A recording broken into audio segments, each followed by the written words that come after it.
alam niyo po ba yung Quadcom?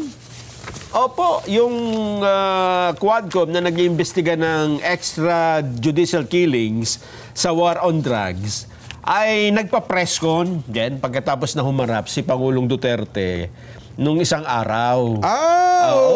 At doon ay sinabi po ng mga kongresistang ito na ito daw pong paglantad.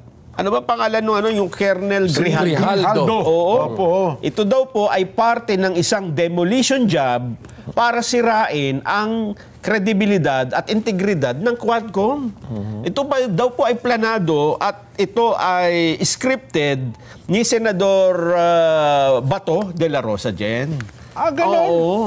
Oo. At sinabi nila na hindi, gusto lang nilang siraan ang mga miyembro ng Quadcom. Nako. Yun ang kanyang... Hindi, pero dalawa lang naman ata yung humarap eh. Si Kong Benny at si Kong Dan Fernandez. Kaya lang, hindi niya tuwirang sinagot. Totoo ba na tinuturuan mo yung testigo na magsinungaling? May pag-amin sila na ito naman, siguro alam din kaya Benny, na si Colonel Grijaldo ay kinausap talaga nila ng pribado bago humarap dun sa Quadcom. Kaya nga sa isang panayam ata, parang ang dating naipit itong si Kong Benny Abante sa pagtanong sa kanya na, totoo ba hubang kinausap nyo ito? Haharap yan resource person. Yes. Inamin niya. Na talagang kinausap talaga nilang dalawa ni Congressman Dan Fernandez sa alibay na, kaya naman namin kinausap yan dahil sa pakiusap ni Colonel Garma. Na sabi ni Colonel Garma, si Colonel Grijaldo daw ang para bagang magko-corroborate ng kanyang mga statement. Yun. Parang ganito.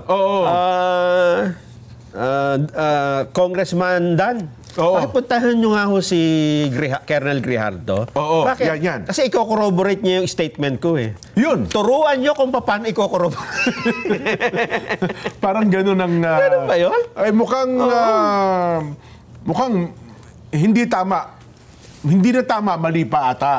Doble-dobleng kamalian yung hindi na tama. Mali pa. Yun na nga. Kasi hindi naman talaga dapat kinakausap ang resource person bago siya paharapin dyan. Ang sabi ng lolo ko, ang tawag dyan, Kuya Benny, Kuya Damson, wrong mistake. Ganun ba? Wrong na mistake pa. Talaga naman, Pero eto, Jen, ang pasabog number 1 natin.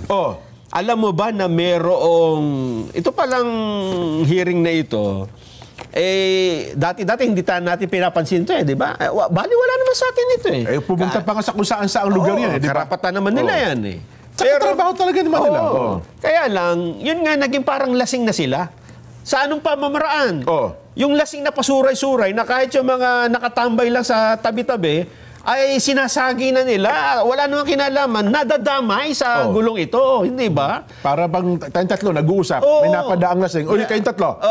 Anong ginagawa nyo na maganap ang krimen? Ayun nga. Wala ko kami alam. Ayun nga nangyari. Diba? Kaya tama po yung sagot ng ating mga kababayan, audience natin kahapon na 100% lasing na sa kapangyarihan ang Quadcom, yung mga miyembro niyan. At yung pati na yung mga, lalo na yung mga nangunguna. Well, yun ang obserbasyon ng ating mga kababayan ukol sa bagay na yan. Diba? Ikaw ba, Kuya Benny, ano obserbasyon mo sa mga taong ito? Well, in fairness naman sa nakikita natin sa isinasagawang pagdinig dito sa Quadcom, well, merong mga bagay-bagay na ikangay nagpapasakit sa damdamin ng ating mga kababayan wherein kapag meron silang tinatanong, para bang yung natatrato ng kriminal. No? Yung the way they ask their questions na parang sisigawan mo at yung interrogate mo, no? Nawawala yung usapin na resource person. Tama. Kung di lumalabas na parang bang suspect yung dating. Kasi sa kanilang imbitasyon, ang liham dun iniimbitahan ka namin para to shed light or to add more information, something like that. But of course, let us give credit also doon sa mga naging magaling naman no? Lalo na sa pagtatanong. Yung Jerbil Luistro ng Batangas, no? You can see how she asks question, very articulate. At ang sabi pa nga ng ating Pangulong Digong is bright siya.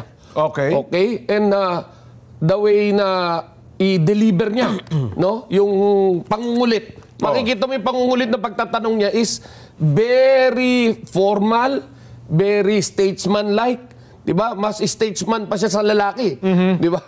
So, yung mga ganong klaseng pagtatanong, siguro yun yung karapat-dapat lang na maging style ng isang mambabatas. Dahil, alam nyo, nakita naman natin nung in-interview si Pangulong Digong, nung ini-interpellate ba? Hindi interpellate yun eh. Nung tinatanong ni Senator Risa, medyo naging magaspang. No? Hindi naman pangit kung may gamitin tayo ibang salita. Pero medyo naging magaspang yung pagtatanong wherein kalimutan na po nating dating Pangulo yan, pero yung edad na lang po nung tao.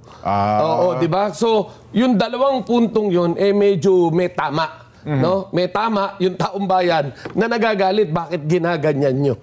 Okay, so dito naman po sa Quadcom, ang masasabi natin, siguro plantsahin natin, pakinisin natin at gawin nating disente yung pagtatanong. And of course, no, ito first-hand info kung saan ang inyong lingkod ay isa rin sa tinaman. Kapag hindi po na-validate ang isang impormasyon, dapat po sana huwag po muna nating ipangalandakan sa madlang people. Ayun. Di ba? Kasi marami pong tao, gaya po ng inyong lingkod, ang tanging puhunan lang po natin sa buhay ay yung ating pangalan, na ito po yung inaasahan natin sa ating mga munting hanap buhay, sa ating pangungutang para lang sa ating negosyo, sisirain po natin sa isang salita lang na ganyan. Sa credit kasi yung personality, mahalagang bagay yun. Oo, yung kredibilidad ng tao, nandoon yun eh. So, hahayaan natin na sirain na lang din at the end of the day, magde-deny na lang or